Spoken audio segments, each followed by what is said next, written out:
पर ऐसा नहीं कि इंडिया में नहीं हो सकता, इंडिया में हो सकता है। और as an Indian I think this is a very proud thing that India में ये चीज़ हो सकता है, और बहुत सारे कंट्री ऐसे हैं जहाँ पे होता ही नहीं है। सो मैम कॉस्ट क्या आती है मैम, मतलब उसकी चीज़ की? ओके, सो ट्रांजिशन एक प्रोसेस है, यस मैम। तो हम इसको एक एग्जैक्ट कॉस्ट नहीं दे सकते, and it depends on body to body. तो मेल टू फीमेल और फीमेल टू मेल ट्रांजिशन बहुत डिफर करता है, बहुत वेरी करता है कॉस्ट में भी और एनीथिंग। जब हम मेल टू फीमेल ट्रांजिशन की बात करते हैं तब उसमें बहुत सारे चीज़ें आते हैं। हम अपना लेज़र कराना, अपना फेशियल हेयर रिमूव कराना, breast implant, there are many things जो आप चाहो तो कर सकते हो। वो राइट। इंडिविजुअल प्रेफरेंस पे आता है। बट जो बेसिक वजानोप्लास्टी होता है उसका कॉस्ट आई थिंक 2.5 लाख से 5 लाख के अंदर आता है। सो मैम इसमें डॉक्टर आपको पूरा कंसल्ट करके बताता है कि आपके साथ ये मतलब इन फ्यूचर ये सारी चीज़ें मतलब नेगेटिव वे में भी हो सकती है। ऑफ कोर्स जैसे कि मैं बहुत क्यूरियस हूँ चीज़ों को लेके, मैं खुद से बहुत रिसर्च किया, उसके बाद भी मैंने डॉक्टर को सब कुछ बताया कि क्या पॉजिटिव पार्ट होगा, क्या साइड इफेक्ट्स होगा, सब कुछ बताते हैं। Of course there are many side effect, see it's about your life and it's a huge change in your body, your complete body is changing. 3 साल के लिए मैं हार्मोन थेरेपी पे थी। आप समझ सकते हो कि एक लड़की के जब पीरियड्स आते हैं या जब वो कंसीव करते हैं, उनके कुछ टाइम के लिए उनके हार्मोनल इम्बैलेंस होता है या ऊपर नीचे होता है, तो उनके दिमाग में कितना असर पड़ता है। तो हमारे लिए तो ये ज़िंदगी भर की बात है। तो ऑफ कोर्स ये चीज़ बहुत डीपली असर करते हैं, मूड स्विंग्स बोलो या फिर हम डिप्रेशन भी बहुत इजीली डिप्रेस्ड हो सकते हैं। ऐसे बहुत सारी चीज़ें हैं, इवन इवन हार्ट अटैक के चांसेस बढ़ जाते हैं, ब्रेन स्ट्रोक के चांसेस बढ़ जाते हैं। तो ऐसी चीज़ें हैं, बट हमारे लिए ऐसा होता है कि हम जब अपने आप से इतना मोहब्बत कर बैठते हैं कि और कोई डर नहीं रहता ज़िंदगी से, मरने का डर भी चला जाता है कि कितना भी पेन होगा, पर वो पेन मैं जो सह रही हूँ अभी, उससे बड़ा तो नहीं हो सकता। लाइफ थ्रेट्स है होते हैं ऑफ ट्रांजिशन। कोर्स होते हैं, ऑफ कोर्स होते हैं। देयर आर केसेस जहाँ पे ड्यूरिंग द सर्जरी और सर्जरी के बाद they have lost their life. तो जैसे बताया जाता है कि मेल जेनिटल में उसकी जान ओ, ये तो मुझे नहीं पता था। तो फिर मेरी जान तो गई। कि अगर उसको हार्म करते हैं या गलती से लग जाए तो फिर वो पेन बहुत ज्यादा होता है, क्योंकि ऐसा बोला जाता है, सब बोलते हैं। फिर जब ट्रांसप्लांट होता है तो मिथ है, वो बस बोलते हैं। ऐसे भी बोला जाता है कि एक मर्द की मर्दानगी उसके साइज पे या उस पे डिपेंड करता है, जो बिल्कुल भी आप जेनिटल से आप किसी की पर्सनैलिटी जज नहीं कर सकते। तो ये मिथ है, बिल्कुल भी कोई भी ना सुने कि आपके जेनिटल में आपके जान है। अगर ऐसा है तो मेरी जान तो कब का चला चला गया। कभी रिलेशनशिप में आए हो ओके, तो ये तो इस चीज़ में मैं बहुत पर्टिकुलर हूँ। रिलेशनशिप ऑफ कोर्स मेल के बॉडी में जब थी तब मैं अपने आप से ही लड़ रही थी, अपने आप को ही ढूंढ रही थी। तो उस समय मुझे ना समय हुआ और ना इस सब में उतना इंटरेस्ट था कि मैं रिलेशनशिप के बारे में सोचूं। मुझे वो समझ ही नहीं आ रही थी कि मैं क्या कर रही हूँ, मेरी लाइफ में क्या हो रहा है। तो ऑफ कोर्स मैं स्ट्रेट फीमेल की तरह फील करती हूँ और मैं स्ट्रेट गाइस पे अट्रैक्ट होती हूँ। जबकि मैं एक स्ट्रेट गाइस को अट्रैक्ट होती हूँ, तो of course if I have a male body, I can't talk about relationship because then that would be a gay relationship, which I never had. So I'm not bisexual. I feel like a straight girl. Yeah. So after my transition, I came into a relationship, not the surgery, but transition as a process, like as I said. So after transition, I had a relationship, and yeah, it was good. आपने transition करा है, आप एक straight guy के साथ, उसके पास वो ability है birthday you can't become a mother, so what is a procedure कि कैसे मैम आप इन फ्यूचर आप अपने पार्टनर के साथ अगर बेबी करना चाहते हो तो मैम अडॉप्शन एक है मैम ऑप्शन, बट मैम अगर आपको खुद के बॉडी से मैम अगर आपको करना है तो मैम कैसे क्या प्रोसीजर? तो मैं कभी ये चीज़ अपने लिए तो कभी कंसिडर नहीं किया, बट फॉर इन्फॉर्मेशन मैंने इस सब के बारे में थोड़ा रिसर्च किया। तो देर आर मैनी वेज। अभी तो मेडिकल साइंस इतना डेवलप हो गया है कि अभी ओवरी ट्रांसप्लांट की भी बात की जा रही है कि जब हमारे ट्रांजिशन होते हैं, आप ओवरी को भी ट्रांजिशन कर सकते हो, ट्रांसप्लांट कर सकते हो, तो आप खुद भी कंसीव कर सकते हो। But which is a very critical thing, and I would never consider something like that. I mean, just to have a baby, I wouldn't go through so much, because I think adoption could be a far better option. कोई बच्चे को life भी मिल जाएगी. But without that also, if someone really wants their own baby, they can go for surrogacy. They can store their sperm before transition. That जैसे कि मेरे पास option था, अगर मैं चाहती थी मैं अपना sperm ना स्टोर कर सकती थी, और उसके बाद मैं कोई सरोगेट मदर ढूंढ के मैं चाहे तो बेबी कर सकती थी, test tube baby. So ma'am अब तो आपके पास बहुत डीएम्स आते होंगे लड़कों के मैम, क्योंकि मैम आप तो हो ही खूबसूरत और So I'm honored for that. I really I feel honored because वही लड़के जब एक टाइम पे जो मुझे तंग करते थे, जो मुझे हरास करते थे, वही लड़के जो मुझे ताने देते थे, वही लड़के आज मुझे देख के उफ क्या चीज़ है ऐसे बोलते, तो मुझे मज़ा तो ऑनेस्टली बहुत आता है कि चल देख तेरा नज़रिया मैंने बदल दिया. तो ये चीज़ अच्छा लगता कोई लीगल एज है ऑपरेशन के लिए कि है. आफ्टर ट्रांजिशन 18 के लिए आफ्टर 18? ऐसे लीगल मुझे एग्जैक्टली तो वैसे मैं ऑनेस्टली मुझे नहीं पता.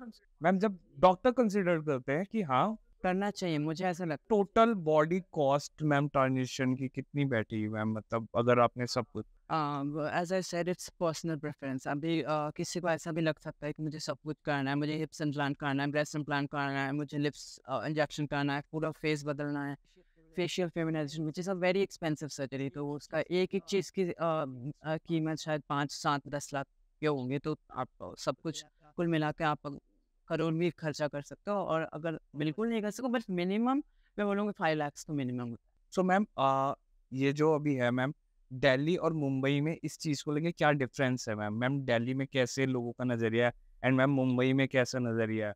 Well, honestly, I'm not very familiar with Delhi. मैं सेकंड टाइम दिल्ली आ रही हूँ, तो मैं दिल्ली उतना नहीं जानती हूँ. मुंबई में I mean I love Mumbai. Mumbai में आई थिंक मुझे ऐसा लगता है ना, वो सही गलत या फिर जो अच्छा बुरा इंसान की वो जो चीज़ होती है वो हर जगह होता है. ऐसा नहीं है कि मेरे को पहले जब मैं गांव में थी मुझे लगता था कि शायद शहर में ऐसा होगा वैसा होगा, पर ऐसा नहीं है. मैं जब मुंबई में आई, मुंबई में भी बहुत लोगों की सोच ऐसा होता है कि जो नहीं एक्सेप्ट कर कर पाते. तो बात यहाँ पे आती है सोच की, ना कि जगह की. पर हाँ, अ, मुंबई में शायद वो चीज़ मतलब थोड़ा ज़्यादा कॉमन हो गया है अभी, तो इसके लिए थोड़ा ज़्यादा मतलब परसेंटेज थोड़ा ज़्यादा होगा एक्सेप्टेंस की. गांव में थोड़ा कम होगा, बट वही सोच पे डिपेंड करता है. Ma'am what is your future plans ma'am, क्या है आगे के? फ्यूचर प्लान यार, फ्यूचर प्लान बता दूंगी तो फिर कैसे होगा. बट हाँ, ऐसा कोई प्लान तो नहीं है. मैं बस भगवान पे छोड़ देती हूँ सब कुछ. बट हाँ, I am learning acting now. I am going into acting. I want become an actor. फिर आगे दुनिया के लिए काम करना है, ह्यूमैनिटी के लिए काम करना है, अपनी कम्युनिटी के लिए काम करना है. यही है फ्यूचर प्लान. अपने आप को अपने बेस्ट वर्जन में लाना है. तो मैम आप सिंगल चाइल्ड हो या फिर और सिबलिंग्स हैं आपके? I have siblings. I have elder brother and then elder sister, then me. I'm the youngest. Okay, तो मैम मेरा एक इसी से रिलेटेड क्वेश्चन है. जैसे जो सिंगल चाइल्ड होता है अपने पेरेंट्स के, तो अगर वो बॉय है तो उनको ये होता है कि हमारा वंश आगे बढ़ाएगा, बट उन्हें जब पता चलता है कि वो डिफरेंट है, वो एक बॉय है ही नहीं, उसकी सिर्फ बॉडी है, वो अंदर से उसकी फीलिंग्स अलग है, तो उन पेरेंट्स पे क्या बीतती होगी कि जो एक वंश आगे बढ़ाता हमारा बेटा वो ही अलग है, उसको लड़कियों की तरह रहना पसंद है, तो उनके ऊपर क्या बीतती है? आप थोड़ा कुछ आइडिया है आपको? Honestly, मैं ये तो मेरे पापा मेरे से ज़्यादा बेहतर बता सकते हैं उनको क्या बीतता है. Of course it's a very big thing for them as well, not only for अस.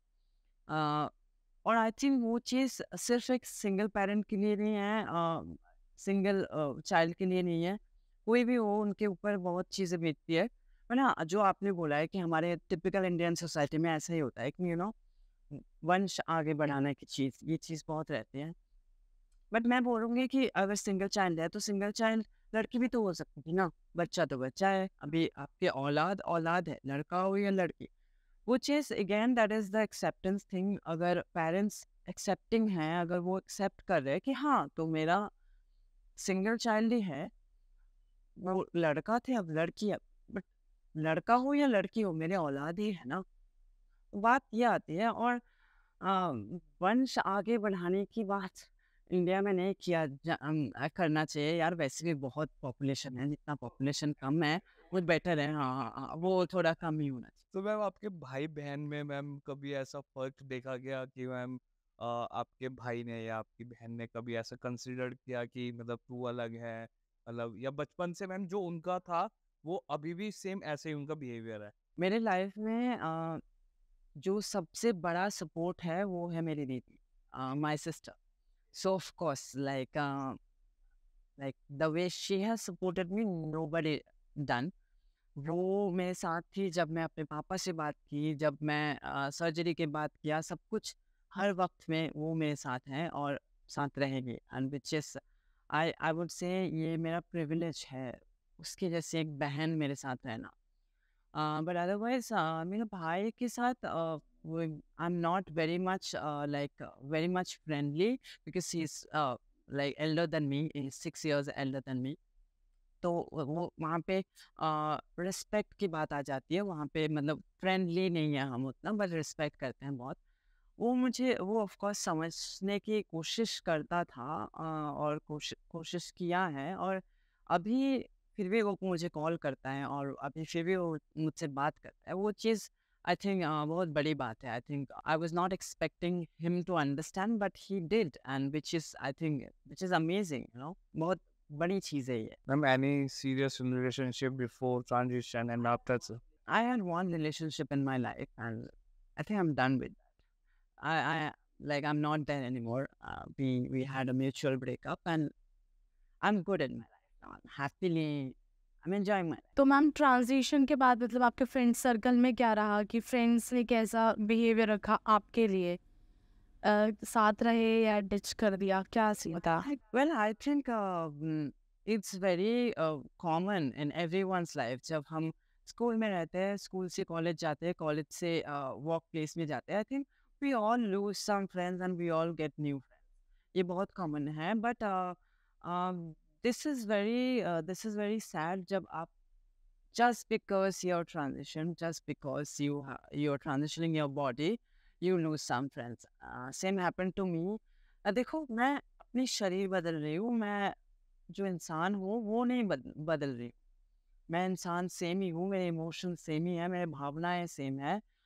जो मैं पहले जैसे सोचती थी वैसे ही सोचती हूँ। Of course it evolves, that is a different thing, that every normal human evolves. But हाँ, ये बहुत दुख की बात है जो सिर्फ ट्रांजिशन के वजह से जो फ्रेंड्स हम खो देते हैं।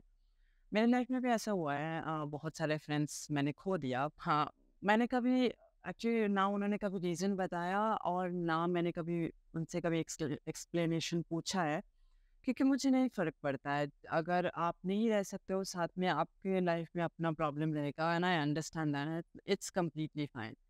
अगर आपको लगता है मुझसे दोस्ती रखने से आपकी नाक कट जाएंगे, तो ठीक है, मैं आपका नाक बचा रही हूँ, मत रखो दोस्ती। पर मैं यही यही उम्मीद रखती हूँ कि मैं ज़िंदगी में ऐसा कुछ करूँ कि वही लोग फिर से वापस आए मेरे पास, और अ, मेरे साथ अपना परिचय दे कि हाँ, वो मेरी दोस्त है। और ऐसा हुआ भी है, तो I am happy about it. खुद को मिरर में देखा तो कैसे लगा? ओके, आई एम डन, जो मेरे को करना था मैंने करा, मैं अपना ड्रीम की तरफ बढ़ रही हूँ, मैंने पूरा करा जो चीज़ मेरे को करनी थी। तो कैसा रहा सब कुछ? ऑनेस्टली मैं बताऊँगी कि मेरा ड्रीम सिर्फ ये नहीं था कि मेरे को बॉडी चेंज करना है। बचपन से मेरा बहुत सारे सपने हैं। मुझे देश के लिए काम करना है, मुझे दुनिया के लिए काम करना है, many purpose in my life. So ये ड्रीम था। तो मैं बोलूँगी कि जब मेरा ट्रांजिशन हो गया, वो एक मेरा पहला कदम था अपने ड्रीम की तरफ, और मुझे अपने आप को अपने सपनों के साथ जुड़ने का वो पहला पड़ाव था। खुशी तो बहुत हुई, और मैं सरप्राइज़ भी बहुत हो गई थी। पहली बार जब मुझे डॉक्टर ने दिखाया, I was literally surprised that how did you do it? It looks exactly same, and it was like miracle. But then I realized that, I manifested, I created it, our brain created it, human created it, right? So I was like, ये पहला कदम है मेरे सपनों की तरफ और ये पहला उड़ान है और ये चलता रहेगा और ये आगे जाता रहेगा। I was so happy. I was इतने पेन में थी मैं उस वक़्त, शरीर शरीर के पेन में। मेरा लिटरली बता रही हूँ, I had high fever. I was vomiting. My body was like shivering. I couldn't breathe. My both of the hands were not working at all. ये numb थे। इतना कुछ के बावजूद मेरे दिल में सुकून था कि मैं अपने सपनों से जुड़ गई। तो वो एक पीस जो महसूस मुझे हुआ वो अ, शब्दों में बयान नहीं। तो मैम हम इस एपिसोड को यहाँ पे एंड करते हैं, तो आप कोई ब्यूटीफुल सा मैसेज देके हमारी ऑडियंस को समझा सकते हैं, कोई अच्छा सा मैसेज। तो मैं यही कहना चाहूँगी कि एक दिन मैंने आपको कहा था कि मैं एक लड़की हूँ, पर आपने एक्सेप्ट ही नहीं किया। और आज मैं आपको कहती हूँ कि मैं सच में एक लड़का था, पर आप मानते ही नहीं हो। तो समस्या मेरे लड़का या लड़की बनने में नहीं, आपके एक्सेप्टेंस में है। आप थोड़ा नज़रिया बदल के तो देखो, दुनिया अपने आप बदल जाए। So thank you so much for watching. हम आपसे मिलेंगे अब नेक्स्ट एपिसोड में।